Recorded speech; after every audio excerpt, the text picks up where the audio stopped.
vamos continuando, o pessoal vai entrando aí.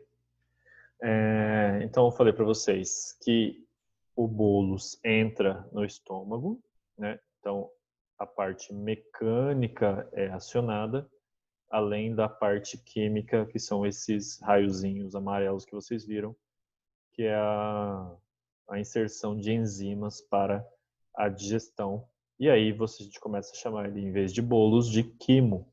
E o quimo continua até virar o bolo fecal, tá? Aqui na foto da esquerda, só para vocês, só para de curiosidade, vocês já pensaram como é que tudo isso fica no lugar, né? Tipo, como é que essas coisas não saculejam cada vez que você faz um movimento mais brusco? É justamente por causa dessas coisinhas aqui, ó, chamada de aumento maior, né? Os ligamentos, por exemplo, o hepatogástrico, que liga o hepato, ou seja, o fígado, ao gástrico, que é o estômago. Então, são essas estruturas por dentro que vão ligando um órgão ao outro, tá bom? Vou continuar. Então, a digestão, ela é feita com essas células aqui, ó, a célula parietal, né, que vai fornecer as enzimas tripsina e pepsina, certo? E as células-chefe, que vão fazer a produção do muco.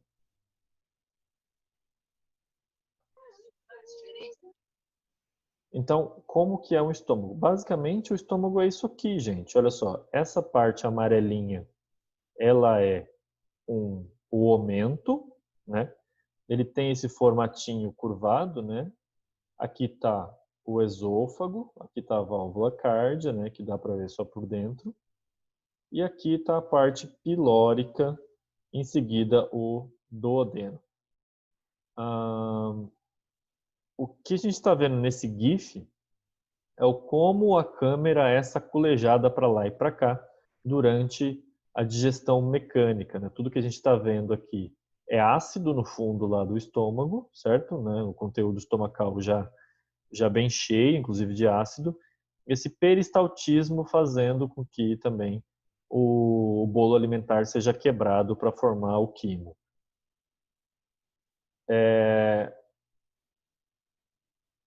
A parte química e mecânica, né, continua. Então veja que por dentro o duodeno também é todo enrugado. Esse enrugamento também serve para aumentar a superfície de contato com o sucus pancreático, com sais biliares, né? Veja aqui, nós temos aqui o ducto biliar, esse verdinho, né? Ele sai lá da bilis, ó, aqui de cima, né, da vesícula biliar, desce para que o quimo receba os sais biliares.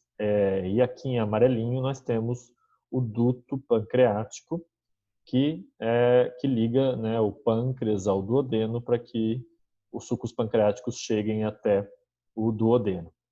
Então, o duodeno tem toda essa parte superior, né?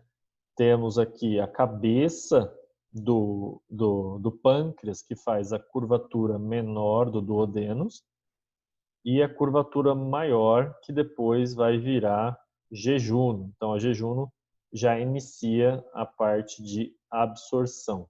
Então, que é a porção ascendente do duodeno, né, a parte final, que vai fazer a divisão entre o duodeno e o jejuno. Bom, então esse quarteto, né, ele é muito importante para a gente, principalmente, digerir as gorduras, tá?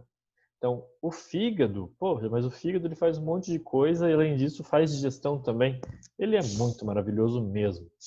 Então, todo esse quarteto aqui, ele é muito importante, né? O fígado, pâncreas, duodeno e a vesícula biliar, eles são o que ajuda muito a gente a digerir gorduras.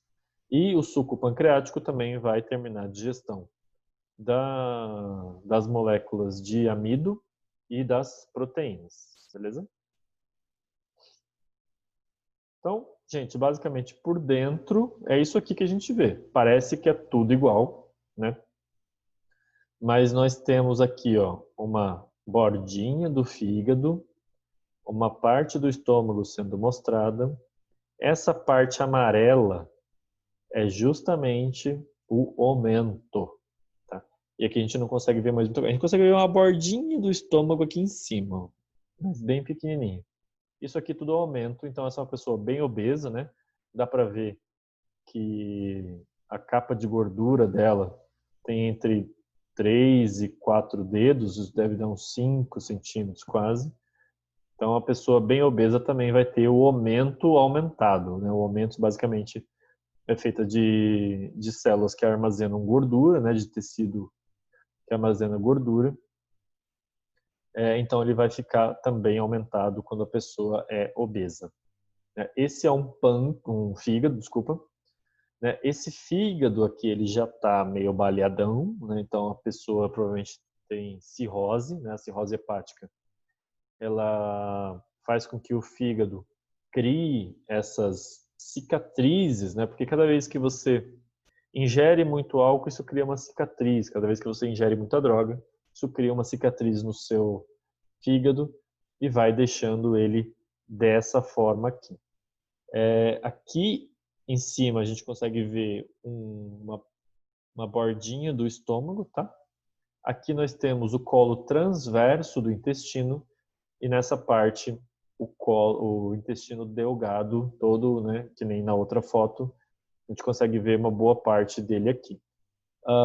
Aqui não dá para ver o intestino grosso. Tá? Então, tudo isso jogado para fora. Vocês veem aqui o intestino delgado bem aumentado, né? Bastante, as pessoas deviam ter muitos gases, né? O estômago bem aumentado também, um fígado que está assim bem avantajado também.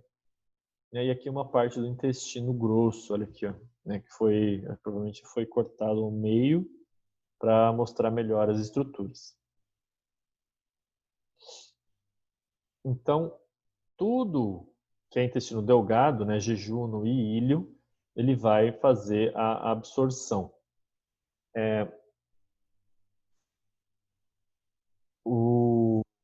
A parte mais importante, geralmente, é a final de cada órgão, né? Então, no final do jejum, no final do jejum, a gente tem justamente a maior parte da absorção dos monômeros, né? Dos ácidos graxos, dos ácidos nucleicos.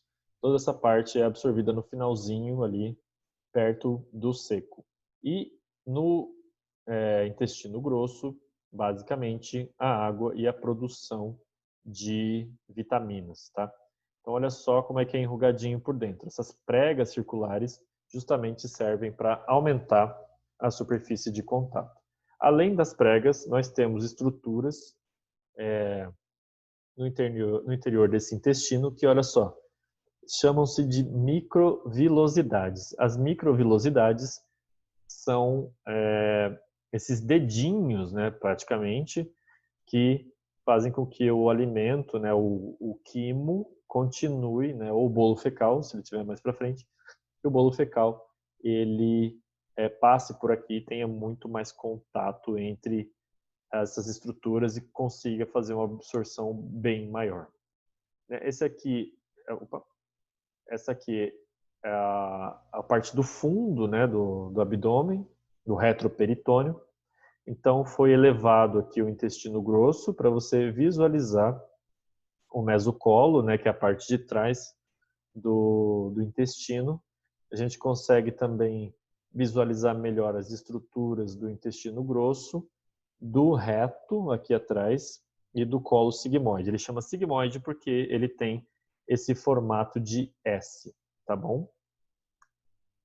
Então, no intestino grosso, além da defecação, né? Então, no intestino grosso a gente sempre vai lembrar de defecação, reabsorção e vitaminas.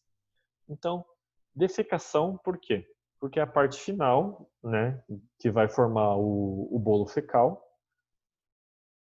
vai ter nesse bolo fecal a reabsorção de água e eventuais nutrientes, né, que foram perdidos durante o investimento de digestão, e produção de vitaminas. Essa produção de vitaminas ela está muito ligada às bactérias que colonizam o nosso intestino. Uma delas é a Escherichia coli, que é muito famosa, né, por ser encontrada apenas dentro de intestinos, e se você encontrar, por exemplo, em alimentos, você vai ter uma bela surpresa no fim da tarde, e o local que te serviu a refeição também vai ter uma visita muito especial da vigilância sanitária. E essas bactérias, elas estão muito ligadas à produção de, por exemplo, enxofre durante a produção das proteínas dela, elas têm como um produto de excreção o enxofre. Por exemplo, você come muito ovo, as bactérias vão lá, produzem as proteínas K, por exemplo, e o que elas soltam é enxofre. Então, elas vão soltando o enxofre dentro do seu intestino grosso. Então, aí, assim, acumula tanto enxofre que você não consegue mais segurar e você exala este enxofre. E aí alguém fala assim, você peidou? Não, não fui eu. Na verdade, as minhas bactérias foram as culpadas de produzir enxofre, muito enxofre no meu intestino grosso, eu apenas liberei os gases em exceção. Né? Então, é só isso aí, os gases excessivos. Então, não fui eu, foram as minhas bactérias, tá bom? Então, o produto final é aquela coisa, né? Você pode ter muita paciência ou você pode ser rapidinho. Aqui, nesse GIF do lado direito aqui em cima, nós temos, na verdade, mostrando que o reto, né, ele é um esfíncter duplo, o esfíncter interno e o esfíncter externo. Esse aqui que a gente está vendo fechar é o esfíncter interno e o lado fundo é o esfíncter externo. O esfíncter externo é o que a gente controla, então ele é voluntário. Já o esfíncter interno, ele não é voluntário. A hora que as fezes estão prontas para ser liberadas no reto, esse esfíncter interno abre e aí as fezes escorregam para próximo do esfíncter externo e aí você tem o estímulo de ir ao banheiro, né? O estímulo de defecação, tá bom? E aí você, como é voluntário, você consegue segurar. A partir de certa idade, quando a idade é muito pouca, você não tem o controle desse esfíncter, ou então doenças podem fazer com que você não tenha o controle desse esfíncter e ele acaba sendo liberado sozinho, tá bom? Então, liberação de esfíncter espontâneo pode estar ligado tanto a problemas neuronais quanto ao envelhecimento ou a pouca idade. Tá? E o produto final está aí para vocês, lindo, maravilhoso, sempre ajudando a gente a cuidar da nossa saúde. Inclusive tem um site, né, se alguém tiver curiosidade, que chama SIDS. Você pode enviar a foto diária das suas fezes para eles, para controlar a sua saúde fecal. Né? Eles estão fazendo um projeto enorme, coletando mais de acho que 71 milhões de fotos para ver como é que é essa saúde intestinal sua e do mundo, porque não tem dados sobre isso, né? Ninguém investiga essa merda, nunca investigou essa merda e talvez agora alguém investigue isso aí para saber como é que funciona. Se você tiver curiosidade, entra no site. Quando você for mandar a sua fotinha, vai ter um questionário, infelizmente é em inglês, mas dá para entender. Ele vai te perguntar, por exemplo, como é que você achou das suas fezes, né?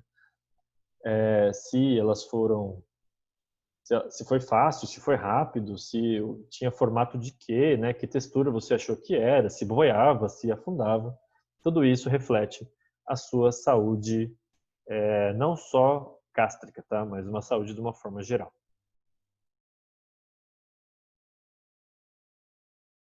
Gente, era isso, tá? Eu vou lançar o questionário amanhã, porque eu tive um pequeno problema, como vocês estão vendo, o cenário totalmente novo, renovado aqui, né? Muito atraente, muito descolado, porque eu fui furar para colocar uma prateleira nova e eu furei um cano. Então imagina como é que está a situação do meu escritório. Tá o caos na Terra. Então, Quis economizar dinheiro e acabou gastando mais. olha, se eu falasse para um pedreiro colocar ali, inclusive foi o meu argumento, né? Se eu falasse para qualquer outra pessoa colocar ali, ele ia falar, tá bom, eu furo aqui. Aí ele ia furar e ia acertar o mesmo cano. Então, não vem com essa não, tá bom? Mas foi isso que aconteceu, por isso que eu acabei atrasando. Desculpa, né, pessoal, de ter adiantado da hora aí. E aí eu vou lançar o questionário amanhã, tá bom? E eu vou dar um dia a mais para vocês responderem. Tranquilo? Dúvidas?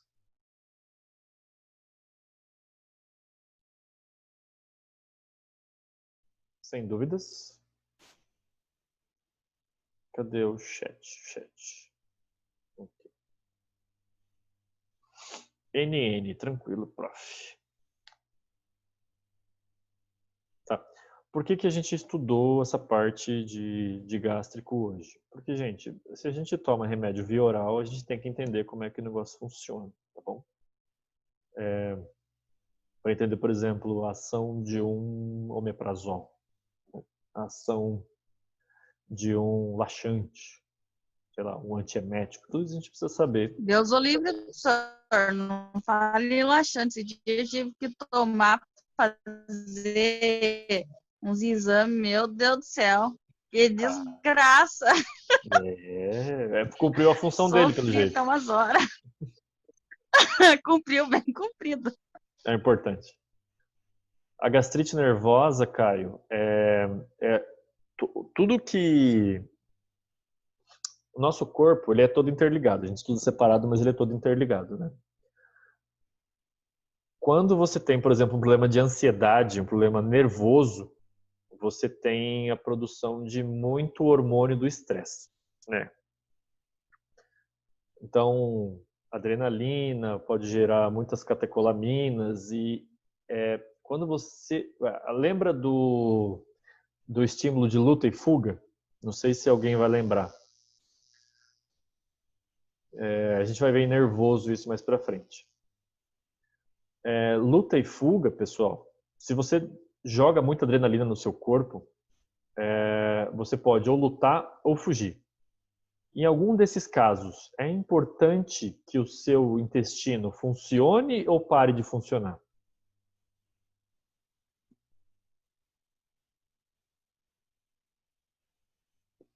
Ou funcione menos, pelo menos?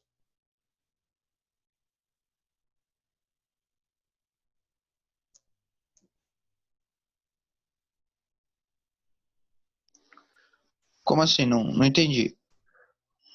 Imagina o seguinte, você encontrou um predador, certo? E aí esse predador, ele vai te pegar. Você pode lutar ou você pode fugir. Nesse caso aí, o seu intestino, o seu estômago, é melhor que ele funcione mais ou funcione menos?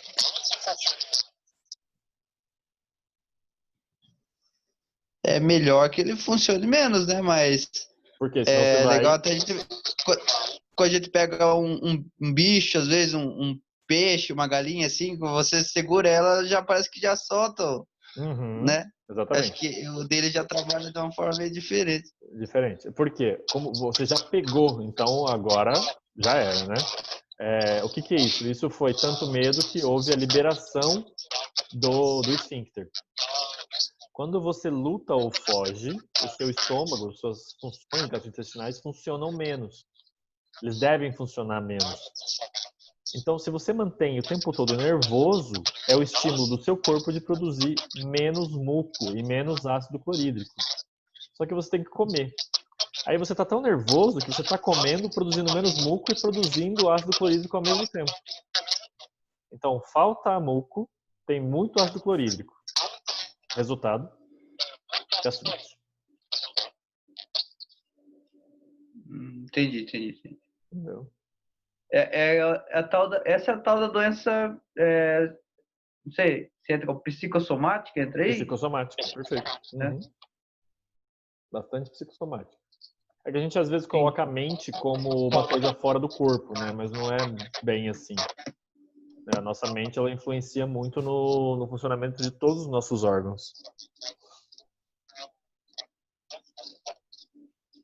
É uma cascata, né? Tipo, É pega uma num, cascata. vai Uhum, refletindo em todo o corpo.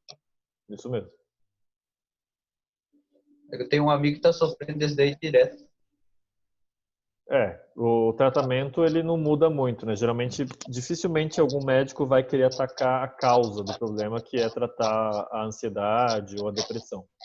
Ele vai querer tratar o problema gástrico, né? Então, por isso que sempre que for procurar médico, procura uma clínica multiprofissional, ou as pessoas têm que ter o cuidado de procurar mais de um profissional.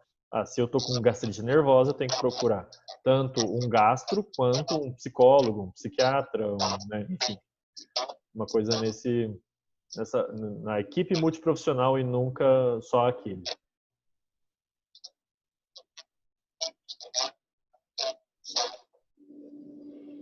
Beleza, valeu. Beleza? O que mais, gente?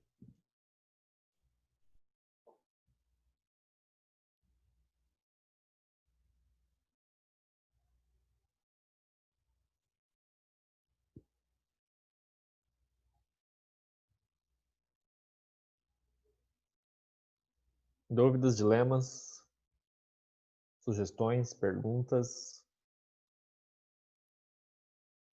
dicas de como consertar um cano furado numa parede? Quebrando a parede, consertando. Agora, não, tá fácil. Então, tá de boa. Achei que era mais difícil, cara.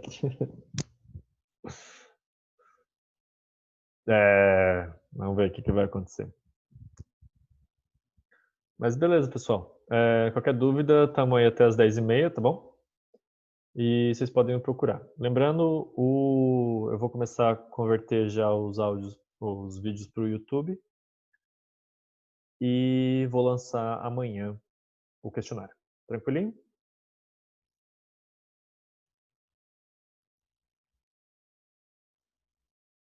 Até quinta-feira, então. Um abraço para todo mundo. Até quinta.